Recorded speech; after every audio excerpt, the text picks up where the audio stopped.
خب وقت بخیر دوستان عزیز، علیرضا شریف زاده هستم با یه بخش دیگه از آشنایی با مدارک. و بهتون بگم تصمیم گرفتم که کلاً بریم توی کار و مدارک رو اونجا بشناسیم. پس این بخش دوم و بخش آخر خواهد بود.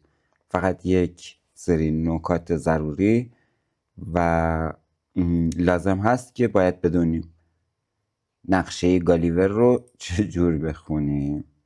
خب این یک نقشه کامپوزیت پلن است. کامپوزیت پلن یک نقشه زیرزمینی و روزمینی هست. یعنی روزمینی از لحاظ فقط خود فونداسیون ها، خب ولی زیرزمینی هست در کل. پایپ ها، لوله هایی که از زیر زمین رد میشن، ترنچ های برق و ابزار دقیق مثل اینها الان ترنچ ها هستن. خب هر چیزی که زیر زمین هست، منهول، خب منهولد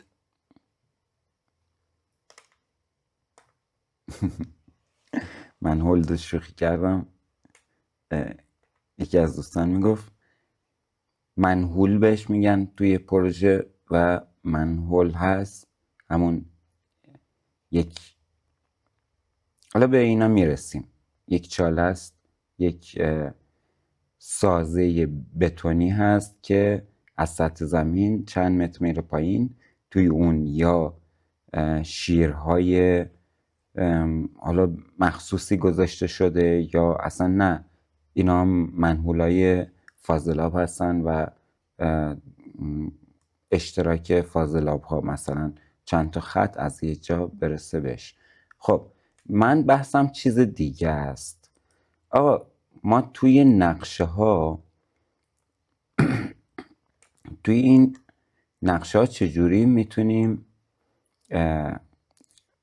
موقعیت مکانی دقیق یک تجهیز رو پیدا کنیم یا این رو بدونیم کجای این زمین واقعی هست که جلوی رومون هست.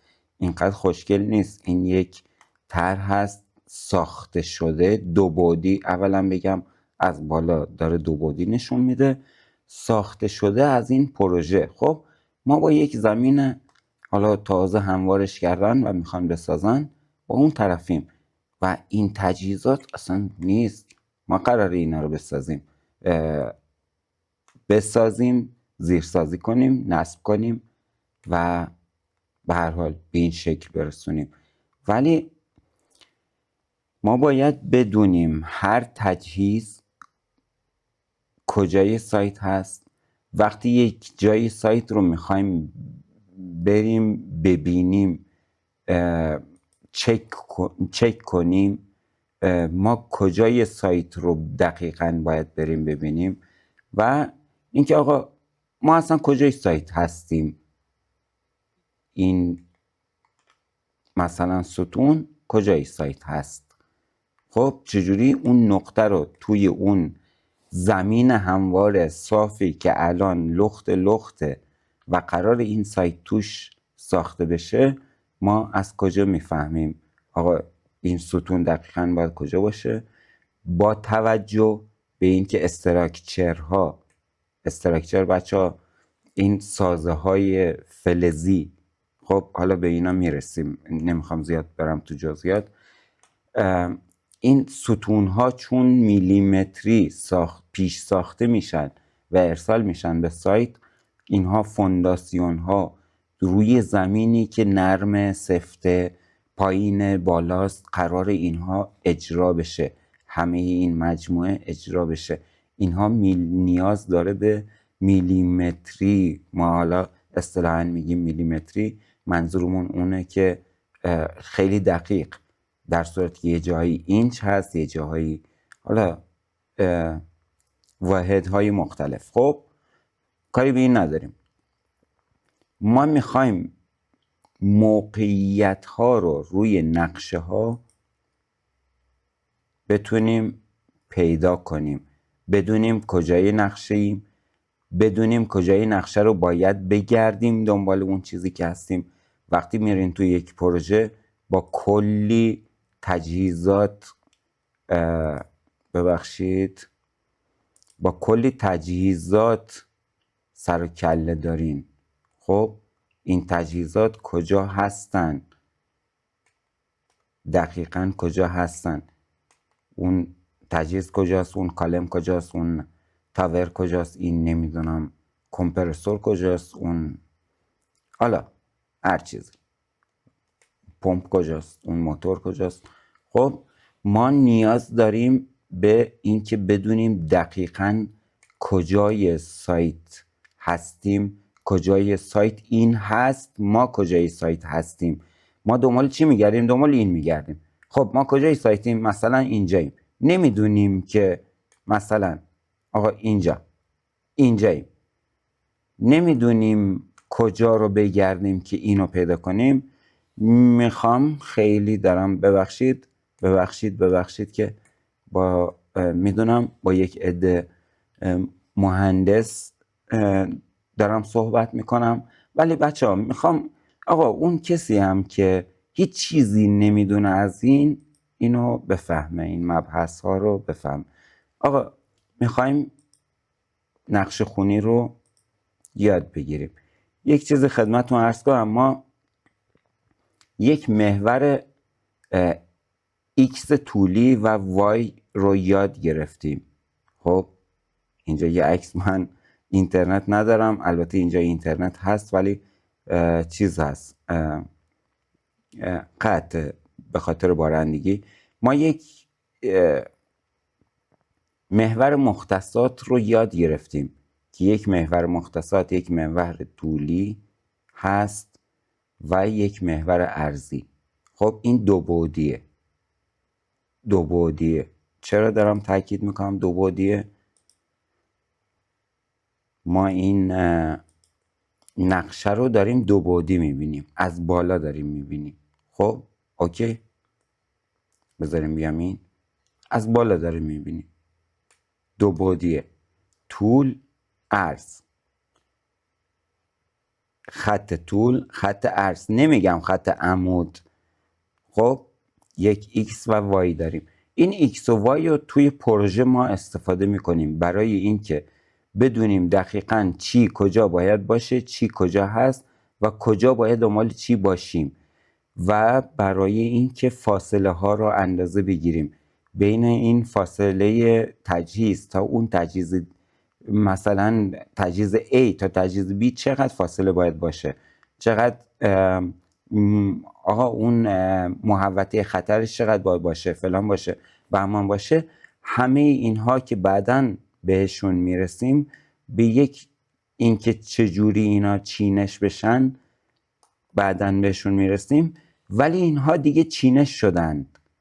بعداً بهتون میگم چجوری، چه روالی داره که اینها اینجوری چینش شدن. خب ولی اینها چینش شدن، ما میخوایم اینها رو اجرا کنیم. باید بدونیم دقیقاً کجای سایت هستیم. میلیمتری هست دیگه، گفتم دیگه، استراکچر پیچ و مهره است. اگر میلیمتری این رعایت نشه، کلاً یک پروژه از اول تا آخرش یهو میبینی اون سازه فلزی که قرار است به هم پیچ و مهره بشه و تا انتها برسه به مشکل برمیخوره. خب بریم سر اصل مطلب. یک محور وای داریم، محور عرض، محور وای عرض داریم، یک محور ایکس طول. اینو همینجوری من حالا کشیدم، اینجوری هم با خطایی نقاشی کردم، ولی بهتون خواهم گفت. خب بچه ها، ما توی پروژه از این استفاده میکنیم، میگیم مثلا این نقطه صفرمونه دیگه، این نقطه صفرمونه، میگیم 1 2 3 4 5 به طرف X، به سمت X، محور X، این 5 تا. 1 2 3 4 5 به طرف محور Y، خب سمت Y 5 تا. پس اگر ما یک نقطه اینجا بخوایم بذاریم، میشه 1 2 3 وای و 2 ایکس. خب در محدوده 3 وای، حالا 3 و خورده، 3 و نمیتونم اینجور، 2 خورده. خب ولی به هر حال این رو فهمیدیم که یک مختصات با این، آقا توی تو بگی من روی نقطه محور ایکس دارم حرکت میکنم، کجای ایکس هستی؟ 1. خب این ایکس میتونه کل کره زمین رو در بر بگیره. یکی کجاش؟ پس ما یک وای میخوایم. وای رو آوردیم وسط، گفتیم خب ایکسی که 1 من بهت میگم، وای 2 شو برو. پس جناب عالی میدونی که اینجا باید باشه. خب این عکس رو ببرم، عکس مسخره رو همین وردم بدم پایین. بریم رو نقشه. این که ما توی پروژه، بذارین یک چیزی خدمتتون عرض کنم. من اینترنت ندارم متاسفانه، میخواستم یه توضیحات دیگه بدم و در مورد این ابزار هم صحبت کنم، نشد. ببینین ما توی پروژه این همین روال رو داریم، X و Y. من اینجا یه دراوینگ جدید اتوکد میسازم. ببینین اینجا چی گفته؟ X و Y. خب محور X و Y، ما توی خود مدارک از اینها استفاده میکنیم، از X و Y استفاده میکنیم برای اینکه بدونیم، مشخص کنیم یک نقاط مشخصی رو، نقاطی که نقاط نصب هست، نقاط اصلا پیچش هست، نقاط مشخص. بس این نیست که فقط قرار اونجا یک تجهیز نصب بشه، یک چیزی به ما نمایش داده. نه، شما قرار یک مسیر مثلا سینی کابل رو رد کنی، میخوای تغییرش بدی و میخوای چیز کنی، میخوای یه پایه دوربین مداربسته نصب کنی و از قبل اونجا نبوده و میخوای بدونی آقا دقیقاً نقطه نصب اینو مشخص کنی. خب ما یک سیستم گرید بندی داریم. اول این مبتدی ترین سیستمه. این هم مشخص نیست، بذارین ببینم این داره یا نه. ببخشید. خب این داره، خدا رو شکر این داره. ببینین ما یک سیستم گرید بندی داریم توی نقشه ها. این بالا رو نگاه کنین، من زوم کنم. از این گوشه گفته 1، از دقیقاً کجا گفته؟ اینجا. یعنی حتی این خود این شناسنامه رو که قبلا در موردش خوندیم هم حساب کرد. گفته این 1 خط کشیده، گفته این 2 از اینجا شروع میشه، این و این هست. خب 3 و الی 4 از اینجا، از بالا به پایین گفته A B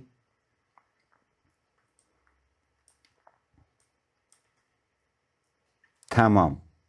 حالا من زوم بک کردم، ولی ببینین این شد 1، این شد 2، این شد 3. از این گوشه شروع میشه، از راست به چپ شمارش اعدادمون. گرید بندی قانونش اینه، این نقطه طولی، چه محور طولی، ببخشید محور طولی با شماره ها شناسایی میشن و محور عرضی با حروف A B C الفبا. خب 1 2 3 4 A B. خب من میخوام بگم آقا نقطه A4 نقطه نیست دیگه، محدود است، گرید بندیه، گرید. خب چون گرید بندیه، من میتونم اینجا بگم آقا توی A4 من یه کار دارم. خب A از اینجا خط و بکش بیا اینجا تا 4. این کلی کاره، کلی جزئیاته. خب ما اومدیم و یک سیستم گفتیم آقا طبق طول و عرض جغرافیا همون X و Y میریم جلو، ولی توی پروژه ها آقا من اینجا هم خدمتون عرض کردم، ببینم این نقشه داره، این داره، یک سمت جغرافیایی، خب یک قطب نمای نقشه ما این گوشه بالا سمت چپ داریم. این به ما قبلا هم خدمتتون عرض کردم میگه شمال اصلیت کدومه؟ شمال پروژه من که اینه، خب 100% اینه، این خط سیاه، حتی نه این فلش، این. خب این اگه دقت کنین قبلا گفتم سمت وزش باد هستش. خب ما یک طول و عرض جغرافیایی داریم، پس میتونیم روی اون طول و عرض جغرافیایی بریم پیش، ولی یک مشکل داریم. طول و عرض جغرافیایی الان متاسفانه نمیدونم اینترنت هم وصل شده یا نه، حالا من یه سعی کنم، ولی طول و عرض جغرافیایی متاسفانه یک سری اعداد خیلی طولانی هستن، خب خیلی طولانی هستن و ما نمیتونیم همونجور که من گفتم اینجا شمال خودمون رو مشخص میکنیم، پس اینجا توی جانمایی توی اینکه چی کجا نشسته، چی دقیقاً کجا هست، ما خودمون یک قانون واسه خودمون داریم، یک X و Y خودمون رو داریم، یک شمال جنوب شرق و غرب خودمون رو داریم. خب حالا بذارین خیلی کلی‌تر برم سر اصل مطلب. ما یک شمال و شرق خودمون رو داریم.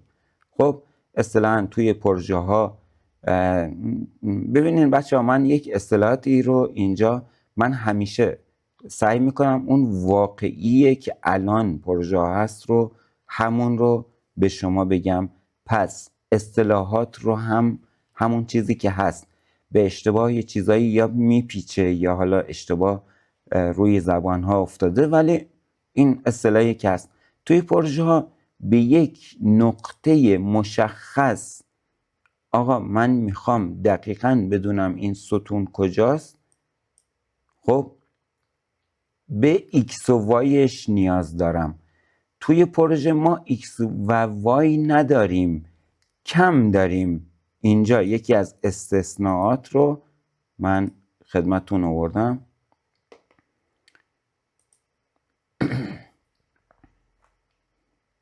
ببینین دقیقاً اینجا گفته Y 322 ممیز 2 صفر، Y 326 ممیز 2 صفر، ببینم X هم اینا X، خب 340 ممیز 2 صفر.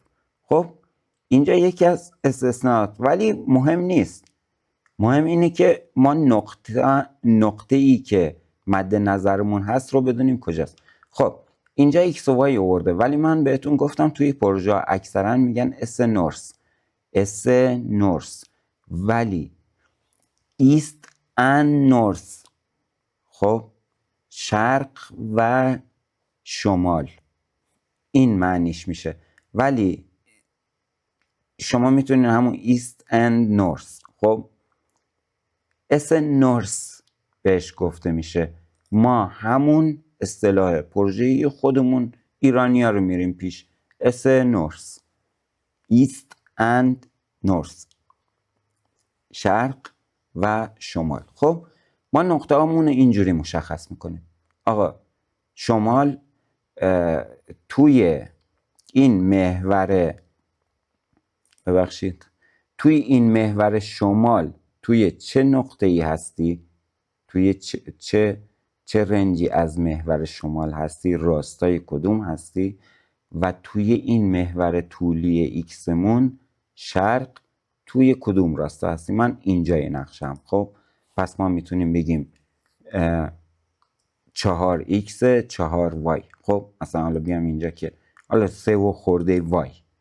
خب ما اینجوری نقشه ها رو میخونیم، اینجوری محل ها رو پیدا میکنیم. خب حالا یک چیزی باید خدمتون عرض کنم. ببینین اینجا الان گفته x 340. خب گفتیم که x و y زیاد متداول نیست. همون ببخشید این رو خدمتون عرض نکردم. ببینین اس نورس یا ایستن نورس میشه E and N. یعنی ما ببینین ایست با ای مشخص میشه، یعنی نقطه شرقیمون با ای روی مدارک. اکثرا این هست، x و y خیلی کم میاد، ولی شما این رو داشته باشین ای شرق هست، x هست شرق، n شمال هست، y. خب فرقی نمیکنه، ولی شما یک محور طولی به جلو میخواین، یک محور ارضی به بالا. خب پس ما ایستن نورسمون اینه، اس نورسمون که میگم حالا اون رو زبان بچه های پروژه هست و بهش احترام میذارم من. اینها بچه ها چیزهایی نیست که من الان مثلا یا هر کسی دیگه بگیم هه اینو اینجوری میگن. نه اینا قابل احترام هست، بین بزرگان بوده، رواج داره. حالا دلایلش من کاری ندارم، بحثمون چیز دیگه است. میخوام شما وقتی رفتین توی اون کف پروژه، اون کف سایت، وقتی بهت گفت اسنورس بدونی چی داره میگه. اون مدیرت میگه اسنورس این رو میخوام، بدونی چی میگه. خب از این بعد پس من ایست ان نورس رو همون اسنورس که متداول هست رو اینجوری بیان میکنم. اوکی. خب پس یک ای داریم و یک n. ببینین بچه ها اینجا الان گفته ای. خب عددی که ای داده شرق داده، گفته 1,000,000. حالا بخوایم اونجوری عدد کاملش رو بخونیم میشه 1,195,500. خب حالا ما پروژه یا مثلا میگیم 195 500 ببخشید 500 نمیگیم 195. خب مثلا اینو میگیم 498. ولی اگه بخوایم دقیق بیایم چیز کنیم اینو میگیم. ولی این عدد از کجا اومد؟ گفتم که اعداد طول و عرض جغرافیایی واقعی که توی دنیای واقعی جی پی اس ما استفاده میکنیم خیلی طولانی هست، خیلی با جزئیات هست.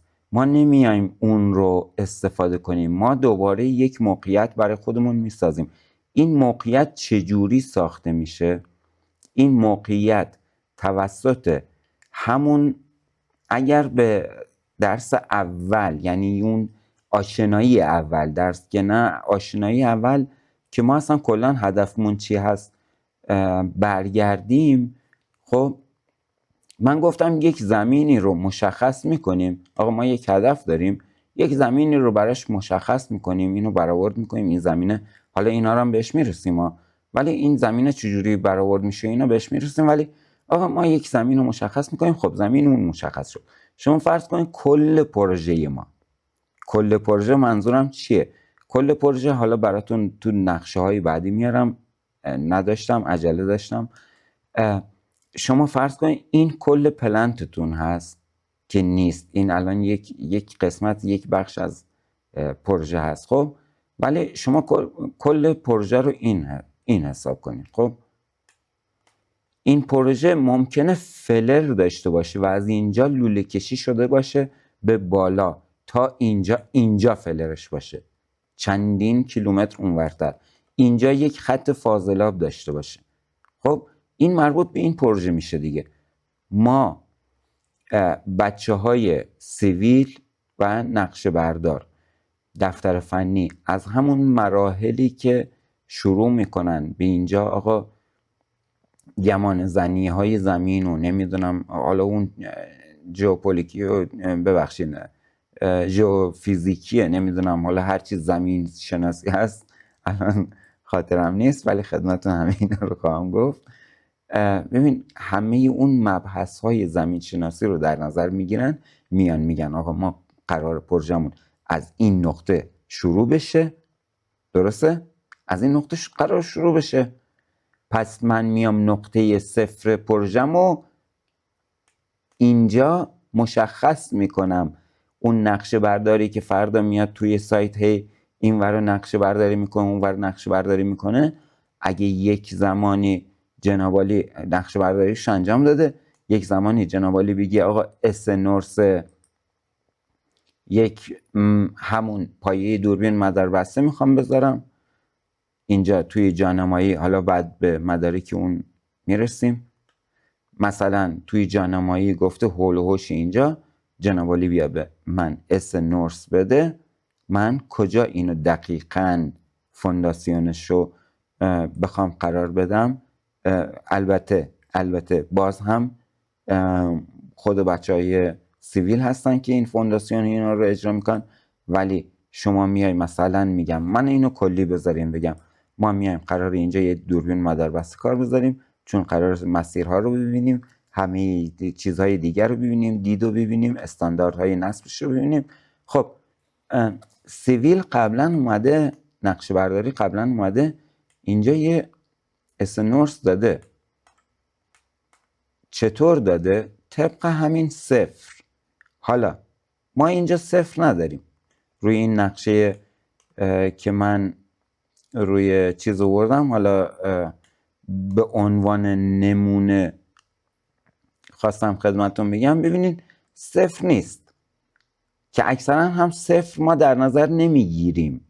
خب میایم مثلا 1,000,000 یعنی 1 با 6 تا صفر میذاریم، 6 تا صفر میذاریم، نقطه شروع. ببینین پایین ترین حد پروژه توی وای، خب توی وای پایین ترین حد پروژه و توی ایکس صفر ترین نقطه پروژه ما که اگر یک فلر از اینجا میاد پس تو نقطت اینجا هم میشه چون این تا اینجا ادامه داره. خب ما یک نقطه صفر برای خودمون در نظر میگیریم، طبق اون نقطه از این به بعد میگیم آقا 1,000,000، خب 1,000,001، 1,000,002، 1,000,003، 1,000,004 و میریم جلو. روی نقشه ها اینجوری نقاط رو مشخص میکنیم. حالا ما یک محور y و x داشتیم. خب حالا فهمیدیم که آقا اینجا وقتی به من میگه خب اینو میگه شرق، خب میگه شرق 1,130,000. من بچه حالا اینو همون اعداد واقعی میخونم ولی بعداً بهتون توی کارها اینو توضیح خواهم داد، خلاصه سازی هاش. خب 1,130,000 شرقمون هست، محور ایکسمون. خب ببینید 1,132,750 شرق اینه، اومده جلوتر دیگه، عدد رفته بالاتر، اومده توی محور ایکس، توی محور شرق ایست ای اومده جلوتر، توی محور N، توی محور شمال، توی محور وای، خب نورس اینجا 1,406,000 هست. اینجا چیه؟ 1,405,355. چی شد؟ این پایین تر از اینه دیگه. توی محور N، توی محور شمال، این پایین تر از اینه. چقدر عددش پایین تره؟ ضرب و منها کنین، من حوصله ماشین حساب ندارم. این چقدر جلوتره، این چقدر بالاتره، این چقدر عقبتره، این چقدر پایین تره. اوکی، نقاط رو اینجوری مشخص میکنیم. حالا گفتیم که x و y داریم، ولی ما یک پروژه رو همین نیست، همین دو بعدی نیست، این خودش یه تانکه. خب مثلا بذاریم ببینم اینجا چی داریم. تاور داریم، تاورهای خیلی بلند داریم. خب یه تانکه. حالا آقا بماند ما تجهیزاتی داریم. خب مثل این تاور، یک تاور. خب ما تجهیزاتی داریم که دیدین به هر حال یک تجهیزات تاور، یک تاور و قد کشیده تا آسمون ها این وسط هست. ما میخوایم یک سری مثلا لوله ها هست، یک سری فیتینگ ها هست، یک سری تجهیزات ابزار دقیق هست، یک سری تجهیزات مکانیکال هست. اینها رو نصب کنیم. خب ما که نمیشه فقط همه این اسنورس ها رو بگیم آقا مثلا این گفته یه همین این خم رو گفته آقا اسنورسش اینه.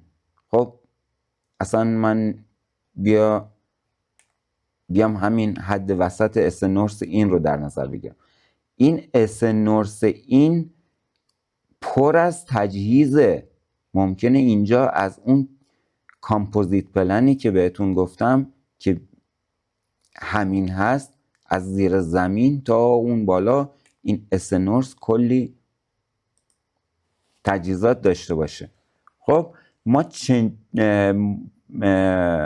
نیاز به چی داریم؟ نیاز به یک محور دیگه داریم. محور ارتفاع نه، محور عمق. چرا بهش میگم عمق؟ محور Z یا Z. خب محور عمق نه محور ارتفاع. چرا بهش میگم عمق؟ این ممکنه زیر سطح هم بره.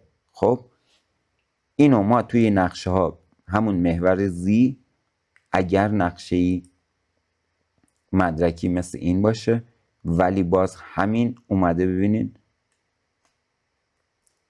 فرست فلور لولش رو داده 262، یعنی اینجا حالا اومده اون استاندارد. اینا رو بعدا صحبت میکنم استانداردشون چی هست.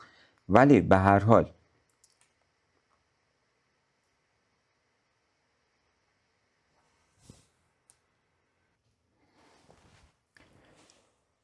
ما نیاز به این داریم که یک نقطه توی محور X رو بدونیم کجاست، توی محور Y کجاست و توی ارتفاع و اون عمق اون هم کجاست. خب اینجا ببینین الان مثلا این اومده مشخص کرده با دلتا، علامت مثلث اومده مشخص کرده، گفته 99,800. این ارتفاع بالای این، یعنی این آخرین تاپ این 99,800 هست. حالا بعد میگم ما یه جاهایی داریم که این نه فقط تاپ رو نشون میده، میگه آقا ارتفاع نسبی داریم، ارتفاع الیویشن داریم. این رو توی نقشه ها با علامت مثلا این نقشه اومده مثلث در نظر گرفته، ولی عموما ما الیویشن در نظر میگیریم، با ای مشخصش میکنیم. خب با ای مشخص میکنیم. ببخشید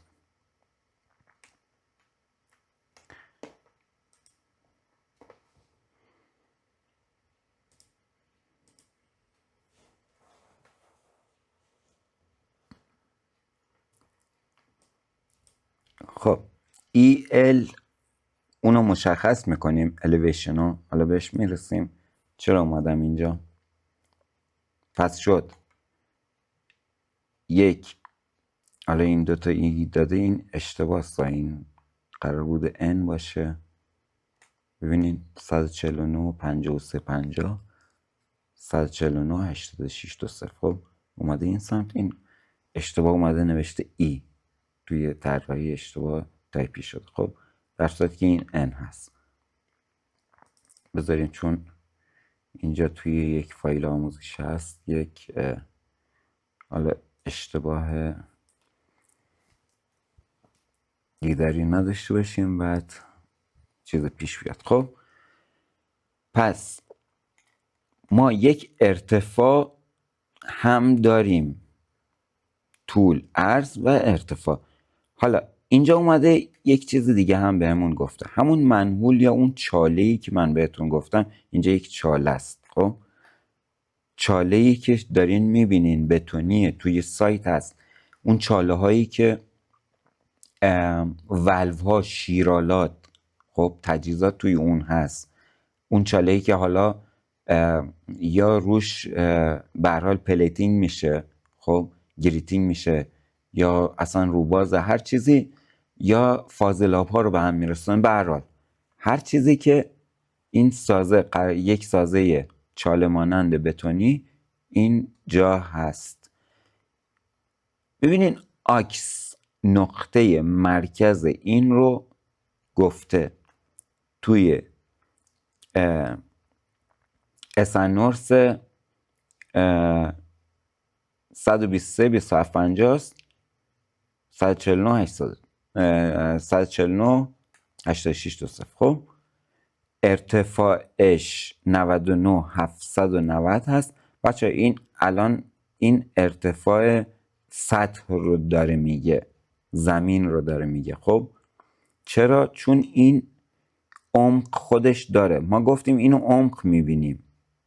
حالا بعداً برای اینکه گیج نشین بهتون میگم اینا رو جدا سازیش میکنیم. خب اینو گفتم ارتفاع خالی نگیرین چون ممکنه بره پایین، ولی اینجا اومده جدا کرده، گفته این منحولی که شما اینجا داری ارتفاعش از سطح زمین تا اون کفش 1.71 هست. خب 1710 اینجا به میلیمتر.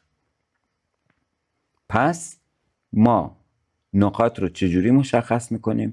اینا رو چجوری میخونیم؟ اینا رو اینجوری میخونیم که آقا این وقتی گفت ای 120 27 50 ان 148 72 80 هرچی ما بریم به این سمت ایمون میره بالاتر، هرچی بریم به بالا انمون میره بالاتر، هرچی بیایم پایین انمون میاد پایین تر، هرچی برگردیم به عقب این سمت چپ ایمون میاد پایین تر. اوکی. و یک ارتفاع نصب داشتیم که با الیویشن مشخص میشه. حالا من یه دونه اینجا الیویشن ببینم میتونم براتون پیدا کنم. ببینین اصلا بیاین اینجا بچه، این حالا یه تاور دیتیل مال نصب روشنایی شده داده، جانمایی و اینا. خب ببینین گفته الیویشن، گفتم که ما ارتفاع رو با الیویشن نمایش میدیم. ال 2 نقطه نمایش میدیم. الیویشن 111 600. این یکی چیه؟ الیویشن 130 400. یعنی این خیلی بالاتر از اینه، یعنی این توی سطح تاور، توی اون ارتفاع و اون تاور بالاتر. پس ببینین 11 600 میریم بالاتر، ببخشید 111 600 116 650 119 950. یعنی همینجور میریم بالا. الیویشن به ما ارتفاع نصب رو میده، ارتفاع اون جانمایی رو میده. خب فکر کنم تا الان کافی باشه. خیلی طول کشید، فکر نمی‌کردم اینقدر طول بکشه، ولی میخوام این بحث رو ببندم، بحث آشنایی با مدارک رو ببندم. بچه یک سری چیزها گفتم از اینکه چجور نقشه ها رو بخونیم، چجور دسته بندیشون کنیم، و یک فایل هم هست. حالا اینو یه چیز خاصی هم نیست ولی میذارمش گروه تلگرام. این خروجی همون فایلی هست که گفتیم آقا CAL چی میشه؟ میشه calculation. خب DIA چی میشه؟ که ما اونجا مثالمون با LIS LIS بود و اینو میذارم تلگرام. فایل اکسلشون نمیذارم حالا چون روی خیلی از گوشی ها نمیاد بالا، ولی بچه ها قبلا ما شروع کردیم با ابزارها. من توی این آموزش ها ببینین میخوام به روز برم جلو. شماها رو من میخوام ماهیگیری رو یادتون بدم. اصلا این که شما کجا هستین، چه کاره هستین، دفتر فنی چه دیسیپلینی هستین اصلا مهم نیست. اینکه رشته شما چی هست اصلا مهم نیست.